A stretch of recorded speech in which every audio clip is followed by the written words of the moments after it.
2000년 전 세례 요한에게 부여된 임무는 인간을 구원하시기 위해서 이 땅에 오신 예수님의 길을 예비하는 것이었습니다. 어느 날 세례 요한이 요단강에서 자기에게 나오는 사람들에게 세례를 베풀다가 그만 깜짝 놀랐습니다. 세례를 받으려는 사람 가운데에서 예수님의 모습을 발견했기 때문입니다. 메시아이자 성자 하나님이신 예수님께서 하찮은 죄인인 자기에게 세례를 받으신다는 것은 세례 요한의 상식으로는 가당찮은 일이었습니다. 세례 요한은 자신에게 세례를 받으시려는 예수님을 만류하면서 이렇게 말을 했습니다. 마태복음 3장 14절입니다. 내가 당신에게서 세례를 받아야 할 터인데 당신이 내게로 오시나이까? 그것은 예수님께서 누구이신지 정확하게 알고 있는 세례 요한으로서는 당연한 처사였습니다. 세례 요한의 이 말에 대해서 주님께서 하신 말씀은 마태복음 3장 15절에 기록되어 있습니다. 이제 허락하라. 우리가 이와 같이 하여 모든 의를 이루는 것이 합당하니라. 예수님께서는 세례를 받는 것이 모든 의를 이루는 것이라고 말씀하셨습니다. 성경이 말하는 의는 쉽게 풀이하면 하나님과 바른 관계라고 했습니다. 하나님과 바른 관계 속에서 사는 것이 바로 그리스도인의 의이기 때문입니다. 성자 하나님이신 예수님께서는 죄인인 인간이 받는 세례를 받으실 필요가 전혀 없었습니다. 그럼에도 예수님께서는 요단강까지 찾아가셔서 죄인인 세례 요한 앞에 무릎을 꿇고 세례를 받으시면서 세례의 참된 본질이 하나님과 바른 관계를 맺는 데 있음을 당신의 몸으로 친히 보여주신 것이었습니다. 독실한 기독교 신자를 며느리로 얻은 시골 할머니가 있었습니다. 며느리는 결혼하자마자 그 다음 주일부터 주일만 되면 시어머니를 교회에 모시고 나가려고 했고, 시어머니는 그때마다 너나 잘 믿으라며 거절하곤 했습니다. 어느 날 갑자기 며느리가 중병에 걸렸습니다. 며칠 동안 일어나지도 못하더니 급기야는 의식을 잃어버리기까지 했습니다. 시골 한의원이 와서 진맥을 해보았지만 자기도 어쩔 도리가 없다며 고개를 절레절레 흔들고 되돌아가 버렸습니다. 어쩔 수 없는 시어머니에게 불현듯이 며느리가 날마다 하나님 아버지 하고 기도하던 모습이 떠올랐습니다. 시어머니는 마지막 수단으로 며느리의 하나님에게 부탁해 보기로 했습니다. 시어머니는 옷깃을 여미고 이렇게 기도했습니다. 사돈 영감, 한 번만 봐주시오. 며느리에게 하나님이 아버지니까 자기에게는 하나님과 하나님이 사돈지간이 된다고 생각한 것이었습니다. 하나님을 이처럼 엉뚱하게 부른다고 해서 하나님께서 그 기도를 듣지 못하시는 것은 전혀 아닙니다. 하나님께서는 언제나 인간의 중심을 보시는 분이시기 때문입니다. 사돈 영감에 대한 시어머니의 기도가 주요했던지 며느리의 병이 씻은 듯이 나았습니다. 시어머니는 자기 부탁을 들어준 사돈 영감이 너무나 고마워서 자기도 사돈 영감을 믿기로 하고 그 다음 주일부터 며느리와 교회에 다니기 시작했습니다. 시골 작은 교회가 그 할머니로 인해 잔칫집이 되었습니다. 얼마 지나지 않아서 교회에서 세례식을 갖게 되었습니다. 하나님과 사돈이 된 그 할머니의 신앙 경력은 일천했지만 그러나 연만한 그분의 연세를 감안해서 교회에서는 그 할머니에게도 세례를 베풀기로 했습니다. 세례식을 거행하기 전에 세례 문답을 하면서 목사님이 할머니께 물었습니다. 예수님께서 누구 죄 때문에 돌아가셨죠? 할머니가 대답했습니다. 우리 며느리 죄요. 할머니는 며느리가 늘 내 죄 때문에 주님께서 돌아가셨다고 기도하는 것을 들었던 것입니다. 바로 여기에 문제가 있습니다. 하나님을 제대로 알기 전에 하나님을 사돈 영감이라 부를 수도 있고 하나님을 하늘이라고 부를 수도 있습니다.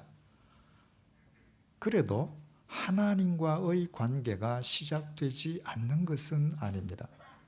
이미 말씀드린 것처럼 하나님은 살아계시고 우리의 중심을 보시는 분이시기 때문입니다.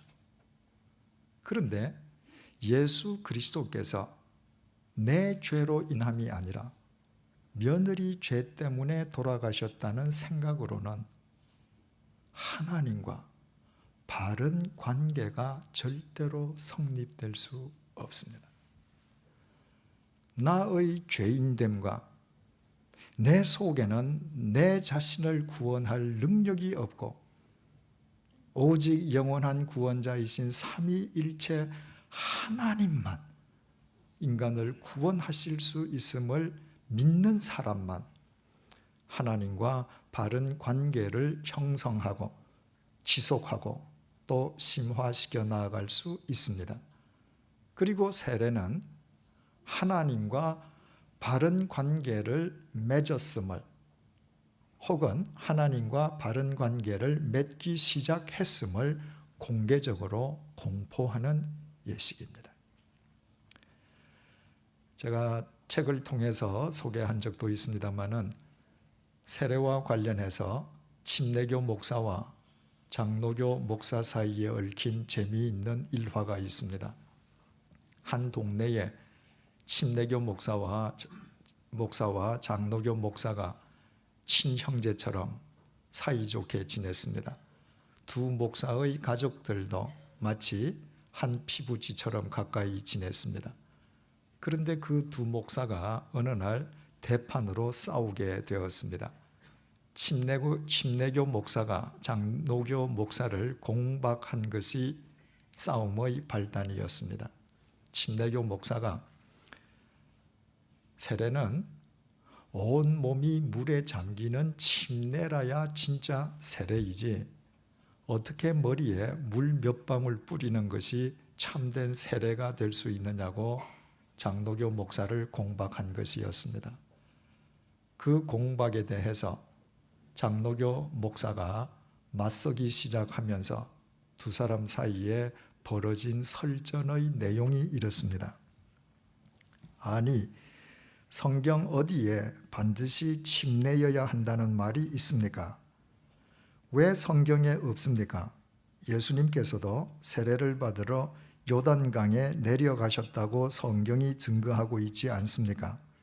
내려가셨다는 것은 물속에 잠기셨다는 말이 아닙니까? 성경대로 해야지요. 성경대로요. 좋습니다. 성경대로 합시다. 그럼 침례교는 성경대로 요단강에 가서 침례를 행하지 않고 왜 목욕탕에서 합니까? 성경 어디에 목욕탕에서 침례를 하라고 되어 있습니까? 성경대로 하자면서요. 성경대로요. 요단강에 갈 형편이 안 되니까 하다못해 목욕탕 안에서라도 물속에 잠겨야지요. 세례란 말의 뜻이 뭡니까? 헬라어로 밥티조는 말 그 자체가 물에 잠긴다는 뜻 아닙니까? 좋습니다. 그럼 제가 묻는 말에 대답해 보십시오. 자꾸 몸이 물에 잠겨야 한다고 하시는데 침례교에서는 침례를 줄 때 대체 몸이 어디까지 잠겨야 한다는 말입니까? 무릎까지입니까? 아니요. 그렇다면 허리까지입니까? 아니요. 그럼 목까지인가요? 그것도 아닙니다. 아니, 모두 아니라면 대체 어디까지 잠겨야 한다는 말입니까? 물론 머리까지지요. 분명히 머리까지지요. 그렇다니까요. 이것 보세요. 그러니까 우리 장로교도 머리에 물을 뿌리잖아요. 장로교 목사가 판정성을 거두고 거치는 것으로 보아서 이 이야기는 분명히 장로교에서 나왔습니다. 두 사람의 말 가운데에 어느 쪽이 옳습니까? 두 사람 모두 옳을 수 있습니다. 성경에는 예수님과 사도행전 8장의 에디오피아 내시처럼 물속에 몸을 잠근 침례의 경우도 소개하고 있고, 베드로가 고넬료 집안 사람들에게 세례를 베풀고, 또 사도 바울이 빌립보 감옥에서 간수에게 세례를 베풀 때처럼 침례가 아닌 경우 모두를 보여주고 있기 때문입니다. 그러나 이 두 사람이 세례의 참된 의미와 가치를 세례의 외적 형식에만 두고 있다는 의미에서 이 두 사람의 이야기는 모두 틀렸습니다. 세례의 참된 가치와 의미는 물을 머리에 뿌리느냐 혹은 온몸을 물에 담그느냐에 있지 않습니다. 세례의 참된 본질은 한 인간이 예수 그리스도 안에서 본질적으로 새로워지는 데에 있습니다. 다시 말씀드리면 그릇된 삶을 살던 인간이 예수 그리스도 안에서 하나님과 바른 관계를 맺기 시작하는 진입구가 바로 세례인 것입니다. 오늘 본문이 그 좋은 예를 우리에게 제시해 주고 있습니다. 다메섹 도상에서 진리요 빛이신 예수 그리스도의 태풍으로 시력을 상실했던 사울은 직가에 있는 유다의 집에서 사흘 동안 금식 기도를 드렸습니다. 주님의 섭리에 의해 사울을 찾아온 아나니아의 안수로 사울의 눈에서 비늘 같은 것들이 벗겨지면서 사울은 다시 보게 되었습니다.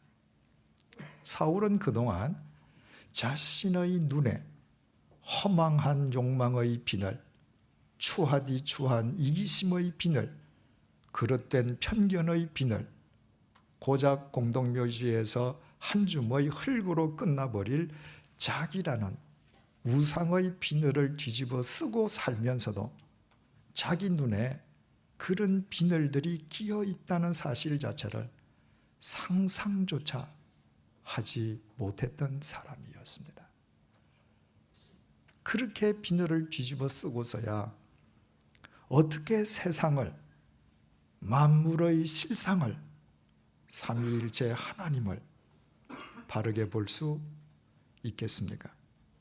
그런데 아나니아의 안수로 그의 눈에서 그 모든 비늘들이 벗겨지면서 사울은 비로소 모든 것을 바르게 볼 수 있었습니다. 비늘을 뒤집어 쓰고 보는 것과 비늘 벗은 눈으로 보는 것이 결코 동일할 수 없었습니다. 비늘을 벗고 보니 전혀 새로운 세상이요, 모든 것이 새로운 의미였습니다.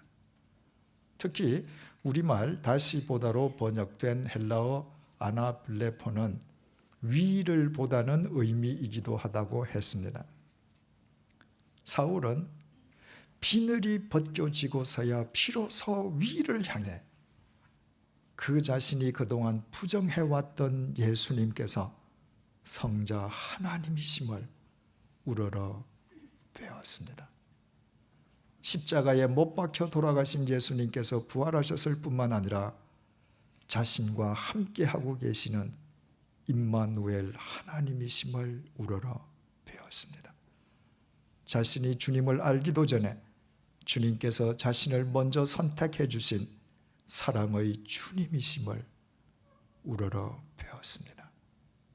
눈에 온갖 비늘들을 뒤집어 쓰고서도 그 사실을 자각조차 하지 못한 채 열심을 다해 헛 인생을 사는 자신의 어리석음을 다메섹 도상에서 꺾어주시고 되어져야 할 존재가 되게끔 금식하며 기도하게 하시고 일면식도 없는 아나니아를 동원하시어 자기 눈에 끼어있던 빈혈들을 벗겨주시고 왜곡된 허상이 아니라 만물의 실상을 보게 하신 분이 예수 그리스도 성자 하나님이심을 똑똑히 우러러 배웠습니다.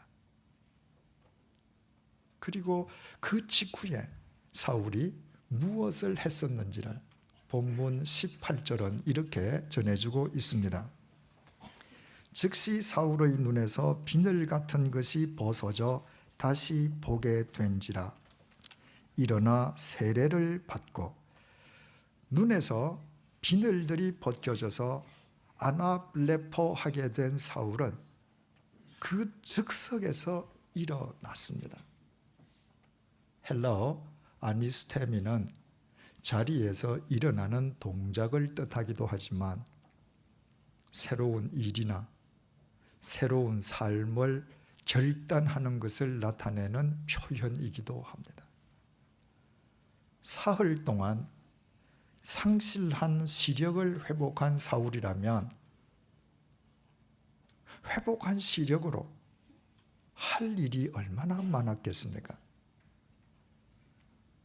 제일 먼저 자기를 찾아와서 안수해주고 눈에서 비늘들을 벗겨주고 시력을 회복하게 해준 아나니아가 대체 어떻게 생긴 사람인지 그의 얼굴을 찬찬히 뜯어보며 감사의 말을 전할 수도 있지 않겠습니까? 사흘 동안 전혀 볼 수 없었던 자신의 몰골이 대체 어떻게 바뀌어졌는지 거울을 통해 자기 자신을 곰곰이 들여다볼 수도 있지 않겠습니까? 더욱이 사울이 사흘 동안이나 금식 기도했던 직가는 다메섹 동쪽에서 서쪽으로 1.6km나 직선으로 뻗어 있는 대로로서 2000년 전 중동 지방에서 가장 명소 중의 명소라고 했습니다. 따라서 시력을 회복한 사울은 말로만 듣던 직가의 위엄이 어느 정도인지 집 밖으로 나가서 직가를 먼저 볼 수도 있었습니다. 그런데 피늘 벗은 눈으로 다시 보게 된 사울이 가장 먼저 한 것은 일어나는 즉시 세례를 받는 것이었습니다. 이 구절을 두고 사울이 세례를 받은 직가는 사람의 몸이 잠길 만한 강이 없으므로 세례는 반드시 침례여야 한다는 것은 비성경적이라고 주장하거나 혹은 이때 사울이 그동안 사흘 동안 기거하던 유다의 집 목욕탕에서 침례를 받았을 것이라고 강변하는 것은 전혀 무의미합니다. 사울에게 있어서 세례는 형식이 아니라 본질이었기 때문입니다. 사울은 로마서 6장에서 세례의 본질을 이렇게 밝혔습니다. 로마서 6장 3절입니다. 무릇 그리스도와 합하여 세례를 받은 우리는 그의 죽으심과 합하여 세례를 받은 줄을 알지 못하느냐. 5절입니다. 만일 우리가 그의 죽으심과 같은 모양으로 연합한 자가 되었으면 또한 그의 부활과 같은 모양으로 연합한 자도 되리라. 11절 말씀입니다. 이와 같이 너희도 너희 자신을 죄에 대하여는 죽은 자요 그리스도 예수 안에서 하나님께 대하여는 살아있는 자로 여길지어다. 사울에게 세례는 주님과의 연합이었는데 그것은 주님의 죽음과의 연합인 동시에 주님의 부활과의 연합이었습니다. 죄의 삭은 사망입니다. 그래서 모든 죄인은 거룩하신 하나님 앞에서 반드시 죽어야만 합니다. 하지만 예수님께서 인간의 죄값을 대신 치러주시기 위해 십자가의 제물이 되어 돌아가셨기에 세례는 죄인된 인간의 옛사람이 십자가 위에서 예수님과 함께 죽는 예수님의 죽음과의 연합입니다. 동시에 예수님께서 사흘째 되는 날 죽음을 깨뜨리시고 부활하셨기에 세례는 예수 그리스도 안에서 영원한 생명을 얻고 누리는 예수 그리스도의 부활과의 연합입니다. 이처럼 세례는 옛사람의 죽음과 새 사람으로의 거듭남이 구별되는 분기점이요, 예수 그리스도 안에서 하나님과 바른 관계의 삶을 시작하는 출발점이 됩니다. 따라서 진정한 세례교인은 어떤 특정 형태의 세례의 절차를 거쳤음을 의미하는 것이 아니라 옛 사람의 죽음과 새 사람의 거듭남의 획이 분명하게 그 삶 속에 그어진 사람이요, 예수 그리스도와의 연합으로 하나님과의 바른 관계의 삶이 시작된 사람을 의미합니다. 물론 이것은 자기 자신이 죄인임을 자각한 사람에게만 가능한 일입니다. 비늘벗은 눈으로 다시 보게 된 사울이 무엇보다도 먼저 일어나 즉석에서 세례를 받았던 것은 스스로 의인을 자처했던 자기 자신이 예수 그리스도의 피 속에서 보니 죽을 수밖에 없는 죄인이요, 자기에게는 자신을 구원할 만한 능력이 없고 오직 자신을 위해 십자가의 제물이 되어 돌아가신 예수 그리스도에게만 영원한 생명과 영원한 구원이 있음을 정확하게 깨달았기 때문이었습니다. 로마 제국 콘스탄티누스 대제가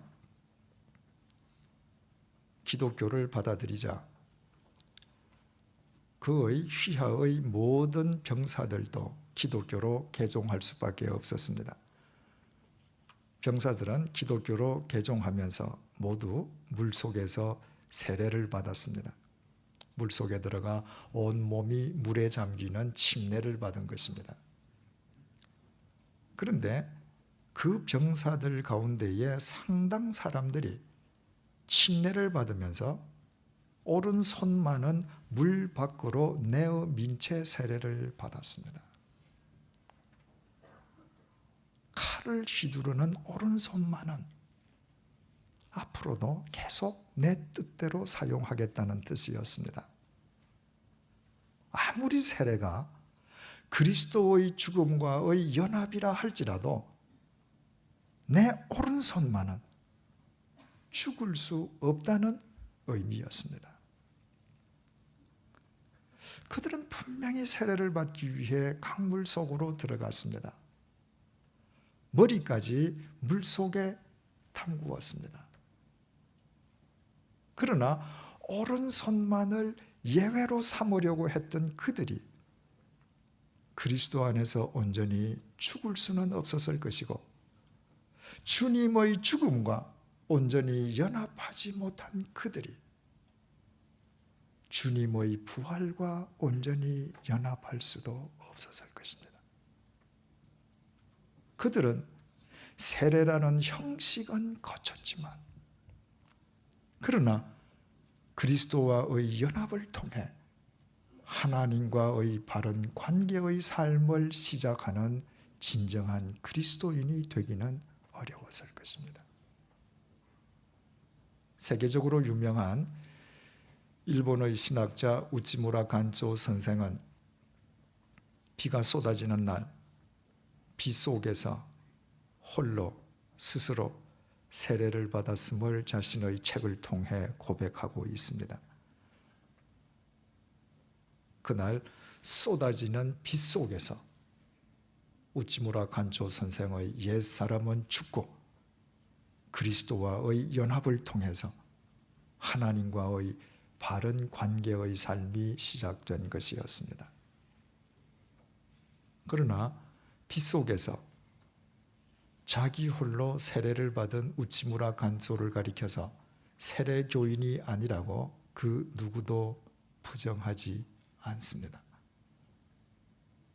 그날 이후로 우찌무라 간조 선생의 삶 속에는 옛사람의 죽음과 새사람으로의 거듭남의 분명한 획이 그어졌고 그가 하나님과의 바른 관계 속에서 살아간다는 것이 그의 삶을 통하여 모든 사람에게 보여졌기 때문입니다. 그렇다고 해서 우리도 모두 비가 오는 날 비 속에서 우리 스스로 세례를 받을 수는 없습니다. 본질이 중요한 만큼 본질을 드러내는 형식 또한 소중하기 때문입니다.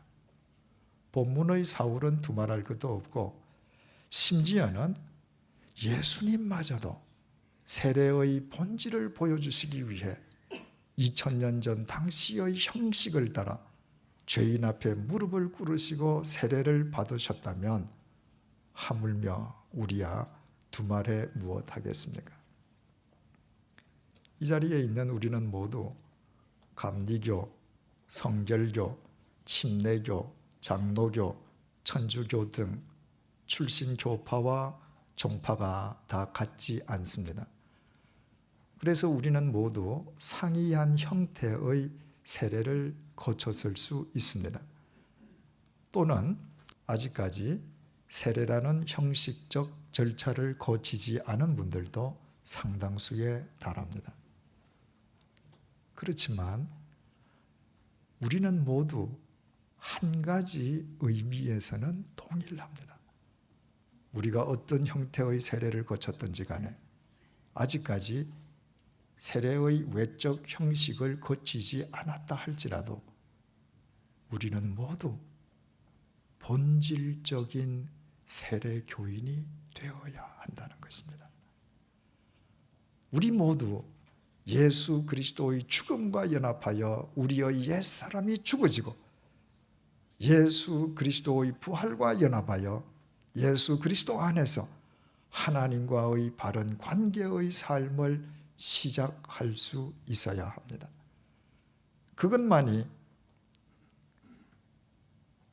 정해진 지극히 짧은 인생을 살아가는 우리가 더 이상 무의미하게 우리의 생명을 갉아먹지 않을 수 있는 길이요, 우리의 코끝에서 호흡이 멎는 순간에 후회하지 않을 수 있는 유일한 길입니다. 사랑하는 교우 여러분, 우리 모두 본문의 사울처럼 본질적인 세례 교인으로 살아가십시다. 예수 그리스도 안에서 우리의 옛사람이 죽고 예수 그리스도 안에서 새로운 사람으로 거듭나는 분명한 획을 이 시간 그으십시다. 오늘이 예수 그리스도와의 연합을 통해 하나님과 바른 관계의 삶을 시작하는 출발점이 되게 하십시다. 기도하시겠습니다. 나의 죗값을 치러주시기 위해 십자가의 제물로 돌아가신 예수 그리스도만 죄와 사망에서 나를 영원히 세워주실 수 있는 약인의 주님이시고 십자가의 주님만 그 능력을 지니신 보아스의 주님이심을 명심하며 살게 하옵소서. 이제부터 주님의 죽음과 연합하여 죄의 노예였던 나의 옛사람이 죽어지게 하옵소서.